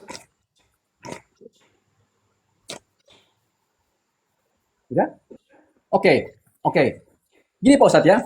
Al-A'raf 187 perihal, bahkan kalau kita baca tafsir wazirnya, jelas sekali loh. Perihal tentang hari kiamat itu hanya Allah Subhanahu wa taala yang tahu, tidak ada yang tahu. Semua hanya Allah Subhanahu wa taala yang tahu. Nah, sekarang diterangkan di dalam hadis riwayat Muslim 854, ternyata teman-teman ya, ternyata Nabi Muhammad tahu tentang hari kiamat. Ingat ya, hari kiamat. Tidaklah kiamat itu terjadi kalau bukan hari Jumat. Sekali lagi ya, tidaklah kiamat itu terjadi kalau bukan hari Jumat. Pertanyaan saya tadi, teman-teman. Al-A'raf 187 jelas sekali Allah Subhanahu wa taala yang tahu tentang kiamat. Sementara hadis riwayat Muslim 854 ternyata Nabi Muhammad tahu tentang hari kiamat. Coba, gimana, Bang? Jadi begini, Bang ya, saya terangkan ya. Bismillahirrahmanirrahim, di dalam Al-A'raf ayat 187. Di sini kan dikatakan begini, yas'alunaka 'anis sa'ah. Orang-orang itu bertanya kepadamu Muhammad tentang as-sa'ah, tentang hari kiamat. Ayyana mursaha, qul inna ilmuha inda rabbi. Maka katakan wahai Muhammad kepada mereka bahwa pengetahuan tentang hari kiamat itu ada pada Tuhanku. Maksudnya ada kepada Allah Subhanahu wa taala. Nah, la yujalliha liwaqtiha illa huwa. Dan tidak ada seorang pun yang dapat menjelaskan waktu terjadinya selain Dia. Jadi bacanya satu ayat ya. Satu ayat ya, jangan dipotong ya. Nah, fakulat fis samawati wal ard. Kiamat itu sangat berat-berat, huru-hara makhluk yang ada di bumi dan di langit itu akan terjadi huru-hara. Jadi, ketika Anda membaca ayat ini cuma separuh, Mas, cuma separuh, hanya inda robbi, kiamat hanya tahu tentang dari Tuhanku, lalu ada hadis Nabi Muhammad tahu hari Jumat, itu akan bertentangan kalau baca separuh. Ya. Tapi kalau baca lengkap ayatnya, ini ya. La yujalliha liwaqtiha illa huwa. Tidak akan tahu detailnya kecuali hanya Allah. Kapan terjadinya? Sekarang saya tanya, apakah Nabi Muhammad menjelaskan detailnya Jumat kapan? Tahun berapa? Baik. Kan enggak, Bang, gitu loh. baik. Bang, apakah sebuah kepastian itu hanya milik Allah? Iya, jelas. Cuma Allah ya. Sebuah Iya. kepastian itu cuma milik Allah. Sekarang Iya. pertanyaan saya, kiamat terjadi hari Jumat, pasti enggak hari Jumat? Iya, Jumat kapan? Kan kita nggak tahu. Bentar, bukan persoalan kapan, tapi Jumatnya pasti enggak hari Jumat atau Oh kata iya, lain begini. Jumatnya iya, Bisa enggak Jumatnya iya. kiamat itu terjadi Sabtu? Bisa enggak terjadi kiamat itu Sabtu, Minggu, Oh Senin, bisa, Selasa, kalau Rabu, Allah Kamis? Bisa berkehendak enggak bisa terjadi itu? diganti. Bisa diganti kalau Allah berkehendak. Enggak, sesuai dengan ayat itu, Bang. Bang, sesuai dengan dalil itu loh. Dalil itu yang ngomong loh. Hadis riwayat Muslim 854 itu sahih loh. Iya kan? Iya bang, kan Rasulullah ngasih taunya hari Jumat, baik. tapi kan tidak dikasih tahu detailnya kan Jumat kapan? Pasti ya, Bang ya? Oke. Iya. Itu pasti, tapi Jumatnya pasti kan? Pasti Iya, kan? terus? Bukankah sebuah kepastian itu hanya milik Allah? Loh, tapi kan itu dari Allah bang.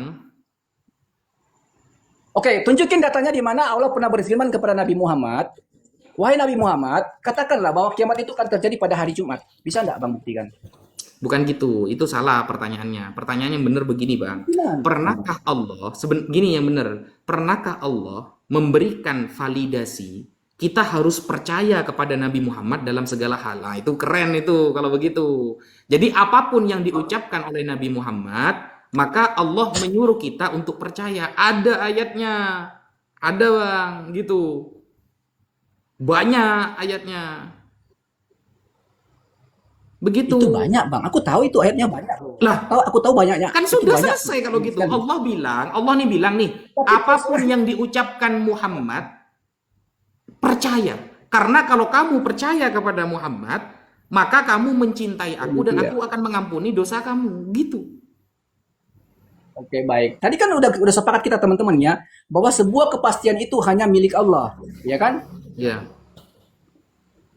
Oke, sekarang kepastian hari kiamat itu hari Jumat itu, sedangkan di dalam Al-A'raf 187 dijelaskan bahwa hanya Tuhan yang tahu. Tidak seorang pun yang tahu Ini. tentang kiamat loh. Ini bang. Coba baca tafsirannya, Bang. Saya kasih ayat Coba ya. baca tafsirannya, Bang. Saya kasih ayat ini Tafsirnya. bang. Ini saya kasih ayat ya. Ah. Ya, Bang. Maksa banget sih gini. Gini.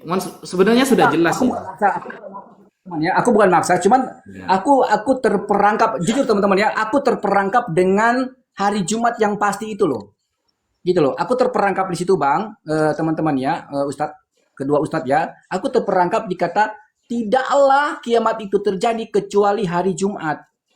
Itu masalahnya. Artinya udah kepastian itu loh hari Jumat. Tidak mungkin kiamat itu terjadi Sabtu, Minggu, Senin, Selasa, Rabu, Kamis. Itu sesuai dengan keterangan hadis. Sementara Al-A'raf 187 jelas sekali dikatakan perihal tentang kiamat, waktunya kapan kiamat itu hanya Allah Subhanahu wa taala yang tahu loh. Ini bang. Saya Itu kasih loh. ayat. Sebuah kepastian itu hanya milik Allah. Itu maksudnya. Ini bang.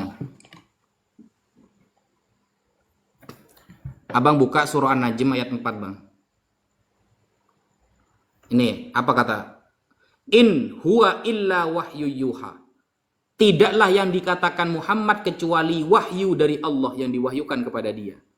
Berarti apapun yang dikatakan oleh Nabi Muhammad itu wahyu dari Allah bang. Makanya kita percaya kepada apa yang disampaikan Nabi Muhammad. Iya ini Al-Quran itu tidak lain kecuali wahyu yang disampaikan kepadanya. Apapun yang dilakukan, apapun yang diucapkan itu datangnya dari Allah. Kalau kita buka ayat setelahnya. Itu Al-Quran, Bang. Ini Bang, ayat itu setelahnya. Al-Quran, Bang. Tunggu, Itu Al-Quran. santai dulu. Nih. Itu Al-Quran loh. Wa ma yantiku anil hawa. Dan tidak pula berucap tentang Al-Quran dan penjelasannya berdasarkan hawa nafsunya. Al-Quran dan penjelasannya, Bang. Jadi tentang ayat Ya, tadi, Al-Quran tunggu santai dulu gantian. Tentang ayat tadi, tentang hari kiamat dan lain sebagainya. Siapa yang tahu? Rasulullah. Rasulullah dikasih tahu siapa? Ya dikasih tahu Allah, Bang. Karena dia utusan gitu loh. ya udahlah, Dia kalau udah utusan. begitu jawabannya, oke lah, oke. Sama Ya, dengan selesai. begini, Anggap kalau selesai ya. kalau saya mirroring misalnya, saya mirroring. Yohanes kan mengatakan misalnya ya, pada mulanya firman bersama Allah, firman adalah Allah. Misalnya saya tanya, kapan Yesus pernah ngajari seperti itu kepada Yohanes? Minta data saya, coba. Oke, Pak Ustadz, jangan lu kesana Pak Ustadz. Aku udah ngerti itu. Kalau maksudnya. kita mirroring sama-sama begitu, kapan Yesus pernah ngajari Begini, Pak Ustadz. pada Yohanes, pada mulanya firman bersama Allah, firman adalah Allah. Coba, saya minta data, Yesus pernah ngajari kata-kata seperti itu kepada Yohanes. Ada nggak? Nah, masalahnya begini Pak Ustadz, yang data Pak Ustadz kasih tadi itu berbicara tentang Quran loh, Dan penjelasannya. bukan berbicara Quran dan tentang penjelasannya. hadis. Ya, bukankah Al-Quran itu menjelaskan segala sesuatu kan? Ya udah itu Iya termasuk di situ loh. sudah, segala Ya kan? sesuatu berarti termasuk hari kiamat. Kan termasuk hari kiamat, Udahlah, Bang. aku terima aja dengan jawaban teman-teman Pak Ustadz ya. Ya, Enggak kalau apa-apa. saya mirroring bisa nggak Anda jawab nanti, Bang? Ya udah Pak Bisa Ustadz, nggak? Pak Ustadz. Kalau di Bentar, sini kan aku ada mungkin ya, udah ada. mau. Maksudnya gini, Bang. Maksudnya gini. Di dalam Al-Quran kan legalitasnya ada nih. Yang diucapkan Nabi Muhammad tentang Al-Quran dan penjelasannya, itu datangnya dari Allah.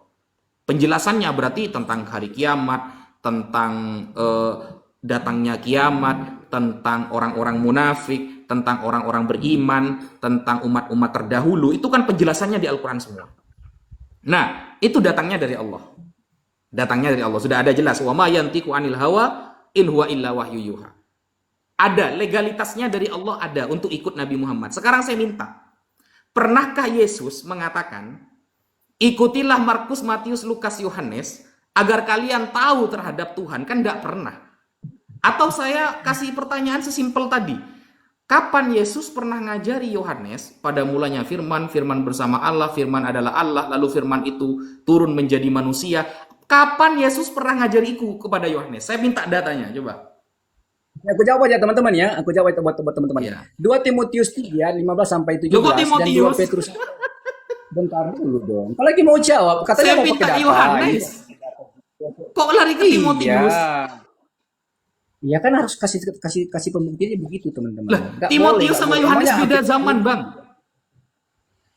Betul. Tapi begini aja Pak Ustadz. Saya minta Yohanes. Menurut Pak Ustadz, Yohanes aku pernah tanya, bilang aku tanya bahwa dulu. diajari Yesus seperti Aku itu. tanya dulu. Bentar aku tanya dulu lah. Aku tanya dulu Pak Ustadz. Pak Ustadz, menurut Pak Ustadz itu Yohanes siapa? Yohanes itu Menurut yang murid Yesus. sepengetahuan Pak Ustadz. Murid Yesus. Yohanes itu siapa? Siapa? Murid Yesus. Kalau murid Yesus itu berarti dia dengar langsung dari Yesus, dia saksikan langsung dari Yesus, ya kan? Kan yang nulis Yohanes. Iya, mana datanya bahwa karena gini, Bang, tulisan 1 Yohanes Oke, ayat datanya. 1 sampai ayat 14 itu hanya ditulis Yohanes. Yang muridnya Yesus banyak. Kenapa kok hanya Yohanes yang nulis itu? Gitu loh. Saya minta bukti. Ya memang karena cuma Yohanes yang nulis di situ. Emang harus Ya dipaksakan itulah mereka semua. pertanyaannya. Sama Kenapa begini, Pak. Matius, Markus, Lukas gak nulis? Bahkan Paulus gak nulis. Kenapa ikut Gimana cuma sih, Pak Yohanes? Ustadz? Pak Ustadz, yang namanya kita, aku, Pak Ustadz ISUPI, ketika Data menulis saja. sesuatu, Nggak usah penjelasan. Coba data saja. Kayak saya itu loh. Saya menunjukkan data kan. Coba data saja. Kapan Ya, Yesus data dong. pernah ngajari Yohanes pada mulanya firman bersama Allah, firman adalah Allah. Coba data saja. Nggak usah penjelasan, Bang. Kalau penjelasan nanti kemana-mana nanti. Data. Tunjukin data Bentar, saja. Pak Ustadz. Nih, Pak Ustadz, justru bahkan tadi Pak Ustadz ketika menunjukkan datanya itu tidak membuktikan bahwa data itu merujuk kepada perkataan di dalam hadis riwayat Muslim 854. Enggak. Karena itu tujuannya rujukannya kepada Quran. Ingat ya, kepada Quran dan Dan penjelasannya. penjelasannya. Ya, Nah, penjelasannya. Tema Bukankah tentang Al-Quran kiamat itu ada adalah- nggak di dalam Al-Quran? Gimana Bang? Tema kiamat ada nggak di dalam Al-Quran? Kiamat ada dalam Quran, tapi Jadi, cuma Allah Subhanahu wa taala. penjelasannya itu, seluruh penjelasannya ya datang dari Allah gitu loh. Aduh, abang gimana sih ya bang? Bang, penjelasan yang abang kasih data tadi itu menjelaskan tentang apa? Tentang perkataan-perkataan Nabi Muhammad yang berkaitan dengan Quran dan Dan penjelasan-penjelasan penjelasannya. dalam Quran. Ya, Ya, ya penjelasan dalam sudah. Tema Quran. kiamat ada nggak dalam Al-Quran? Keluar dari Quran. Tema tema kiamat ada turun nggak dalam Quran? Bang.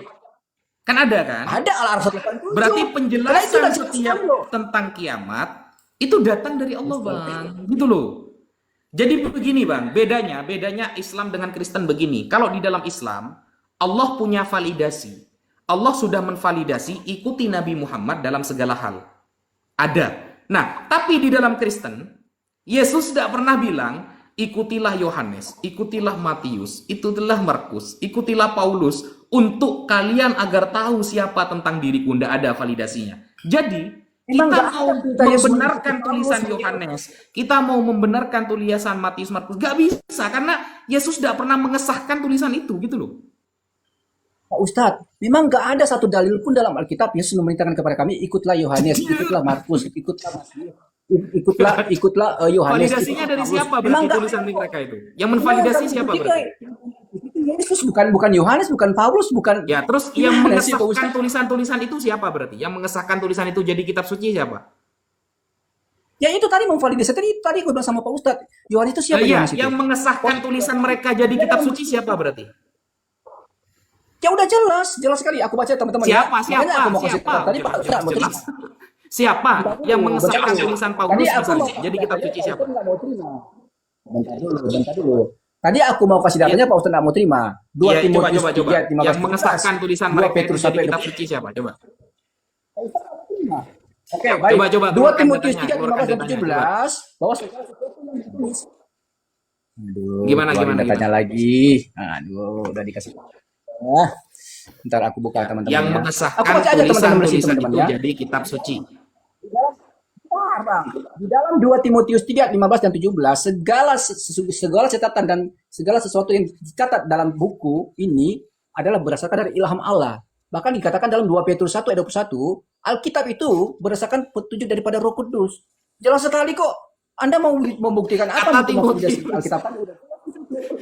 Berarti bukan Timotius yang mengesahkan berarti ya, bukan Yesus. Oh jadi begini, Pak. Oh jadi maksudnya dari Pak Ustadz itu Timotius itu dalam Alkitab kami harus dibuang gitu. Coba maksudnya. dibaca, Tadi dibaca nggak pas. ayatnya dibaca, Bang. Ayatnya secara lengkap dibaca Bentar coba. dulu, bentar dulu, Bang. Bentar dulu, Bang. Buku Jadi ini itu menurut Pak maksudnya Ustadz itu, apa kata Timotius itu? Coba dibaca, coba. menurut Pak Ustadz berarti kitab Timotius itu harus dibuang dalam Alkitab kami. Nggak mungkin Pak Ustadz. Enggak. Saya cuma mengatakan Timotius itu ngomong apa di ayat itu. Coba baca secara lengkap, Bentar. coba baca secara lengkap. Ya, aku tutup kamera dulu teman-teman ya. Biasanya aku mau baca. Aku tutup kamera. Pak Ustadz SP izin ya, aku tutup kamera kalau mau baca Alkitab ya. Alah, alasan. Masa gambar ngomong, Iya. berhala ngomong. Dia berhala Pak Ustadz. Bentar doang kok Pak Ustadz, nggak lama kok di Timotius 3:15 loh. Bentar doang. Nggak lama. Nanti mungkin selesai ini teman-teman, aku mau izin pamit teman-teman. Oke, 2 Timotius 3 ayatnya yang ke-15 dan 17. Aku baca teman-teman ya.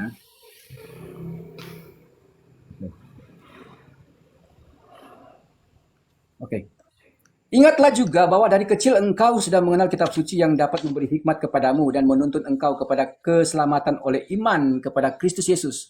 Ayat 16. Segala tulisan yang diilhamkan Allah memang bermanfaat untuk mengajar, untuk menyatakan kesalahan dan untuk memperbaiki kelakuan dan untuk mendidik orang dalam kebenaran. Mana itu pengesahannya itu? Bila Pak Ustadz, Pak Ustadz. Mana ini kok disambung-sambungin? Yang ditanya apa, jawabnya apa. Aduh. Kenapa kali ini? Kenapa? Ayo, kenapa? Ada apa? Pada Ada apa? pertanyaan saya itu ya, siapa yang mengesahkan tulisan Paulus, Yohanes, Matius, Markus sebagai kitab suci? Mana pengesahannya dari Yesus, dari Bapa Allah? Sudah baca Dengar ya. Timotius gak bilang gitu lagi. Oke, baik dengar ya, perhatikan teman-teman ya. Ini perlu di open cam untuk tunjukin datanya teman-teman. Oke, aku open cam, tunjukin datanya. Oke, perhatikan teman-teman ya. Di dalam ayatnya yang ke-15 sampai dengan ayat yang ke-16, perhatikan ini loh. Ayatnya yang ke-15, perhatikan. 15 ya. Ingatlah juga bahwa dari kecil engkau sudah mengenal apa nih Bang? Ini. Nih, Kitab suci apa? kitab suci. Ya, astagfirullah. Ini apa yang aku pegang ini, Bang? Ini apa yang aku pegang ini? Apa yang aku pegang ini? Waduh. Gimana sih? Aduh. Kalau nyebutin Kok kitab begitu suci aja? langsung Bible gitu. Coba gini. Ya. Timotius itu hidup di Bentar. abad keberapa? Dan Bible Bentar terkumpul dulu, di Pak abad Ustaz. keberapa? Ini Coba. belum selesai loh. Belum selesai loh, Pak Ustaz. Ngawur. Ngawur gimana? Padahal Kok ngawur? Timotius Ingat itu lagi. hidup di abad keberapa, Bang? Bentar dulu, Coba Pak saya Ustaz. tanya, Timotius Ini itu hidup di abad keberapa? Coba. Pak Ustaz, ini untuk memvalidasi loh Kok kebenaran bisa ini loh. Timotius Ini tahu loh. Bible itu loh?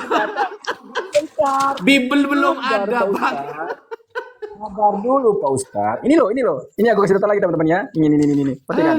Ingatlah juga bahwa dari kecil engkau sudah mengenal kitab suci yang dapat memberi hikmat kepadamu dan menuntun engkau kepada keselamatan oleh iman. Kepada siapa ini teman-teman? Iman kepada Yesus Kristus, ayatnya yang ke-16. Segala tulisan yang diilhamkan siapa ini? Yang ketawa dong. Ini lihat dulu ini. Apa Ini loh. datanya ini? Ustaz. Aduh, gimana Pak Ustadz ini? Aduh, Mas, dikasih data sekarang pula. saya tanya, Timotius itu hidup di abad keberapa, Mas? Lagi nggak kasih data. Aduh, Ya coba, ya udahlah. saya nanya, Timotius hidup di abad keberapa? Bentar, udah Pak Ustadz. Kayaknya aku nggak mau lanjut dulu sekarang ini teman-teman ya. Karena Loh. udah. Ma- Ini di Ma- Manado. mau kemana kau? Mau Izin Pak Ustadz, di kemana? Manado. Kau mau kemana, Piro? Mau kemana kau? Masa orang hidup di abad pertama menghukumi kitab di abad keempat? Aduh, jauh Gimana, kali, Pak jauh Ustadz? kali. Izin Pak Ustadz ya. Coba Pak Ustadz ingat tadi pertanyaan Pak Ustadz. Kiro, tunjukin dan buktikan, ya kan, memvalidasi di Injil Yohanes itu siapa, ya kan? Ini loh, aku kasih datanya. Injil Yohanes Ini itu loh. ditulis Makanya aku abad bilang tadi, keberapa? kalau sabar dulu. Jangan dipotong dulu dong. Jangan Iya. dipotong dulu. Jadi menurut Pak Ustadz, kalau sertakan tahunnya, bentar dulu, jangan biar dipotong. kita percaya gitu. Ya sabar dulu dong Pak Ustadz, sabar dulu. Jadi menurut Pak Ustadz, ketika dengan standarnya Pak Ustadz itu berarti otomatis 2 Timotius ini dibuang aja lah, Viro. Apanya? Bukan dibuang, sudah macet dia. Macet dia langsung. Jangan Macet dipakai seperti Viro, itu. karena nggak membuktikan apa. Nah ini orang ini diskusi kayak begini, nggak mungkin lah. Ini Alkitab kami ini udah bisa menjawab setiap pertanyaan kalian loh, benar. Loh, Tapi udahlah, yang Pak Ustadz, dimaksud ya, Timotius mungkin aku kitab mau izin. suci itu apa, bro? Dia hidup di abad keberapa? Injil Yohanes itu ditulis di abad keberapa? Kan nggak nyambung, Mas. Nanti kita sambung lagi. Intinya udah jelas aku kasih buktinya bahwa Apa aja segala kata yang ditulis di dalam kitab suci, ini kitab suci loh, kitab suci Kau Berarti termasuk Kau mau Al-Quran berarti. kemana? Termasuk Al-Quran berarti. dari Allah. Ilham Allah. Tidak ada yang bisa bantai itu, Bang. Yang bisa bantai itu ya cuma teman-teman semua. Pak Ustadz PI sama Ustadz Wifi ya. Intinya aku udah kasih bukti sama kalian berdua. Iyalah, gak apa-apa lah, gak apa-apa lah. Kayaknya jadi PR tadi loh, Pak Ustadz. Aku jadi PR tadi buat Pak Ustadz lah. Data yang Pak Ustadz kasih tadi itu nggak berujuk kepada apa yang dikatakan Nabi Muhammad di dalam hadis riwayat Muslim 854. Itu berujuk Terserah kepada lah. Al-Quran ya. Oke. Al-Quran Makasih ya Pak Ustadz ya. penjelasannya. Iya. Ya oke, Pak Ustadz minta maaf jika salah-salah kata. Pak Ustadz Pipi, aku minta maaf jika salah-salah kata. Aku pamit ya teman-teman ya. Izin. Ini di Manado ini udah mau jam 1 teman-teman. Oh, udah jam 1 bahkan. Iya. Terima kasih ya, Pak Ustadz Pipi ya.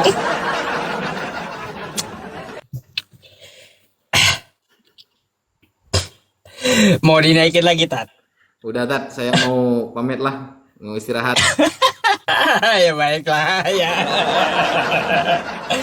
Mungkin sebelum istirahat ada yang mau disampaikan, silakan. Ya, intinya begini teman-teman. Masa kalau Al-Quran itu validasinya ada bahwa dzalikal kitabul la raiba fi hudal lil muttaqin. Al-Quran ini tidak ada keraguan di dalamnya, menjadi petunjuk bagi orang yang bertakwa. Validasi langsung dari Allah. Validasi pengesahan untuk ikut Nabi Muhammad langsung dari Allah. Lah dia pakai Timotius, sudah bahasanya rancu, kitab suci. Ini kitab suci mana maksudnya kan? Timotius itu hidup di abad keberapa? Injil Yohanes, Matius, Markus, Lukas itu baru puluhan tahun setelahnya gitu loh. Belum ada waktu itu Bible itu. Ini kan kalau dipaksakan seperti itu ya sudahlah. Kalau menurut mereka itu ilmiah ya tafadhol, gak apa-apa. Kalau menurut mereka itu sudah keren ya gak apa-apa sih. Tapi kalau menurut kita ya itu anak SD bisa teman-teman. Anak SD bisa kalau menurut kita gitu loh. Ya itu dulu bagi saya, mohon maaf kalau ada salah-salah kata dan terus belajar teman-teman disupport ya seluruh teman-teman apologet yang berdiskusi dan membela agama itu disupport teman-teman, di tap-tap layarnya, di-share, dikabarkan kepada saudaranya karena begini, kewajiban kita di dalam Al-Quran itu begini, ku anfusakum wa ahlikum naro, jagalah diri kalian dan keluarga kalian dari api neraka, sehingga kewajiban kita minimal menjaga diri kita dan keluarga kita dari api neraka. Sekarang bagi teman-teman yang tidak bisa untuk mondok di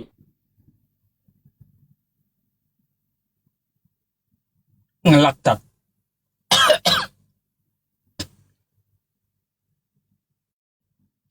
Ustadz Wafi ngelak.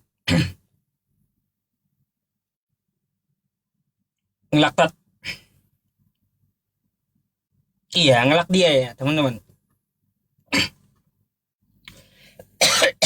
Habis kayak ya ini nih. Baterainya habis kah? Dah, keputus kan. Ya nggak apa-apa ya teman-teman semuanya. Aduh, saya pun juga batuk-batuk udah. Jadi teman-teman semuanya, kita akan kembali lagi besok hari ya, sahabat-sahabatku semua, saudara muslimku. Mohon maaf tadi Ustadz Wafi itu tidak bisa menyampaikan secara full gitu ya, karena beliau ngelak gitu. Jadi kita istirahat dulu pada malam hari ini ya. Saya berterima kasih teman-teman kepada kawan-kawan semuanya, Bapak Ibu yang telah memberikan gift gitu ya. Aduh, batuk terus dah. Semoga Allah Subhanahu wa taala menggantikan rezeki Anda dengan rezeki yang melimpah dan berlipat ganda. Amin ya rabbal alamin.